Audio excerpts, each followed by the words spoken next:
एक छोटे से कस्बे में स्थित सरस्वती विद्यालय में दो प्यारी लड़कियां माया और अन्या पढ़ती थीं।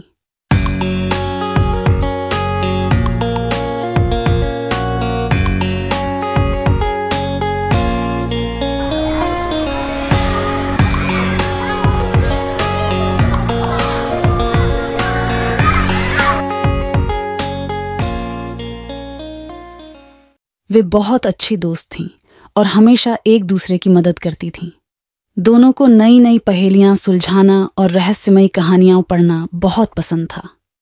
एक दिन विद्यालय में एक अजीब घटना घटी। प्रधानाचार्य की कीमती घड़ी अचानक गायब हो गई। वह घड़ी उन्हें उनके पिताजी ने उपहार में दी थी और वे उसे बहुत प्रिय मानते थे। विद्यालय में सभी बच्चे और शिक्षक बहुत चिंतित हो गए।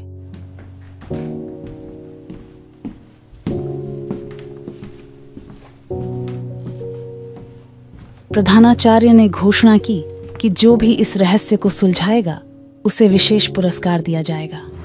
माया और अन्या ने तुरंत निर्णय लिया कि वे इस रहस्य को सुलझाने की कोशिश करेंगे। दोनों ने मिलकर अपने जासूस दल का गठन किया और रहस्य की जांच शुरू कर। सबसे पहले उन्होंने वह स्थान देखा जहां प्रधानाचार्य की घड़ी आखिरी बार देखी गई थी। वह स्थान प्रधानाचार्य का कार्यालय था। माया और अन्या ने ध्यान से कमरे की जांच की।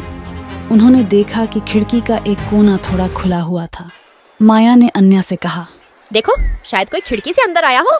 अन्या ने खिड़की के बाहर देखा और उसे कुछ अजीब निशान मिले। वह निशान जैसे किसी जानवर के पंजों के थे। अन्या ने कहा, ये देखो, ये निशान किसके हो सकते हैं? माया ने कहा, हमारे विद्यालय के पास जंगल है। हो सकता है कोई जानवर यहाँ आया हो और गलती से घड़ी उठा ली हो। चलो, हम जंगल की ओर चलते हैं। दोनों दोस्त जंगल की ओर बढ़े और निशानों का पीछा करने लगे। थोड़ी दूर चलने पर उन्हें एक चमकती हुई तितली मिली जो उनके आसपास उड़ रही थी। अन्या ने कहा, देखो, ये तितली शायद हमें रास्ता दिखा रही है। वे दोनों उस चमकती हुई तितली के पीछे चलने लगे। कुछ देर चलने के बाद उन्हें एक बुद्धिमान लोमड़ी मिली। माया ने प्यार से लोमड़ी से पूछा, क्या तुम घड़ी ढूंढने में हमारी मदद कर सकती हो? लोमड़ी ने उन्हें जंगल में छिपे हुए सुराग के बारे में बताया। माया और अन्या एक चमकती जादुई नदी के पास पहुंचे। दोनों ने सावधानी से नदी पार की और दूसरी ओर पहुंच गए। कुछ देर चलने के बाद वे एक जादुई पेड़ के पास पहुंचे जिसके नीचे उन्हें एक कागज मिला जिसमें खोई हुई घड़ी के बारे में सुराग लिखा था। कुछ देर चलने के बाद माया और अन्या को एक रंग बिरंगी बोलती हुई चिड़िया मिली। अन्या ने चिड़िया से पूछा, ओ प्यारी चिड़िया, क्या तुम हमारी कुछ मदद कर सकती हो? चिड़िया ने माया और अन्या को अपने साथ एक गुफा की ओर ले जाती है। वे दोनों समझ जाती हैं कि इस गुफा में उन्हें घड़ी मिल सकती है। दोनों सावधानी से गुफा के अंदर प्रवेश करते हैं। वह गुफा बहुत भयानक और अंधेरा था। रास्ता रोशन करने के लिए उन्होंने चमकता हुआ पत्थर निकाला और आगे बढ़ने लगे। गुफा के अंदर उन्होंने एक शरारती रैकून को देखा जिसके पंजों में कुछ चमकता हुआ दिखाई दिया। माया ने कहा, देखो, शायद यही शरारती रैकून वह घड़ी ले आई हो। माया ने धीरे से शरारती रैकून को पुकारा, ओ प्यारी रैकून, क्या तुमने प्रधानाचार्य की घड़ी ली है?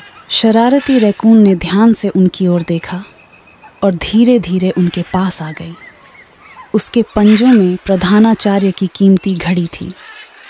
अन्या ने मुस्कुराते हुए कहा, शायद इस रैकून को यह चमकती हुई घड़ी अच्छी लगी और ये इसे उठा लाई।